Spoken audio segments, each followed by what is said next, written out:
ചിക്കൻ്റെ പാർട്സ്, അതായത് ബോട്ടി, ഉപ്പ്, മഞ്ഞൾപ്പൊടി, മുളക് പൊടി. ശരിക്കും നല്ലോണം എരിവ് വേണം. പക്ഷേ ഈ എരിവ് നമ്മൾ കുക്കറിൽ വെച്ച് പുഴുങ്ങിയെടുക്കണം, വേവിച്ചെടുക്കേണ്ടതാണ്. പിന്നെ ഈ വെള്ളം നമ്മൾ ചേർക്കില്ല. അപ്പം നല്ലോണം മസാല പിടിക്കാൻ വേണ്ടി നല്ല എരിവ് വേണം, എരിവ് പിടിക്കണം. പിന്നെ വെള്ളം ഒഴിവാക്കി പിന്നെ അതിൻ്റെ ഇതുണ്ടാവില്ല. ഒന്ന് വേവിച്ചെടുക്കാം, 5 മിനിറ്റ് മതി. അപ്പോൾ ഇതിലേക്ക് കുറച്ച് വെളിച്ചെണ്ണ, അതിലേക്ക് നമ്മളെ ആ വെന്ത സാധനം, അതിൻ്റെ വെള്ളം എടുക്കുന്നില്ല.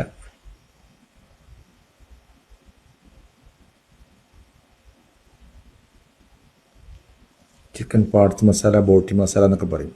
ഒരു ഉള്ളി നൈസാക്കി കട്ട് ചെയ്ത്, 1-2 ആൾക്കാരനുസരിച്ചൊക്കെ ഉണ്ടായിക്കോളി.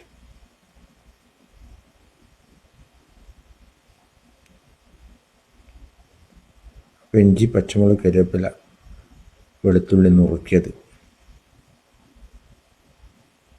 ഒരു മസാല ആക്കി എടുക്കുക. ഇനി ഒരു തക്കാളി,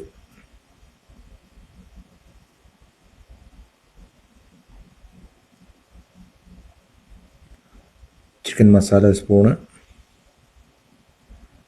കുറച്ച് ഗരം മസാല 1/4 ടീസ്പൂൺ കുരുമുളക് പൊടിയും അവിടെ നിൽക്കട്ടെ മസാല.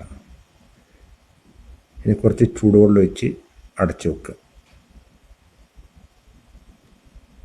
കുറച്ച് ഉപ്പ് നോക്കിയിട്ട് ഉപ്പ് ഇടുക.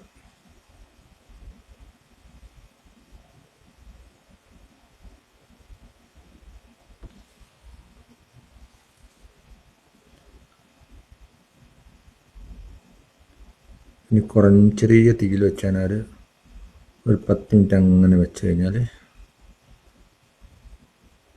ഒരു 10 മിനിറ്റ് അടച്ച് വെച്ച് വേവിക്കാം. വേവിക്കെല്ലാം മസാല പാർട്സ് വന്നിട്ടുണ്ട്. അപ്പോൾ നമ്മളെ സാധനം ഇതാ, ഇത്രേ ഉള്ളൂ.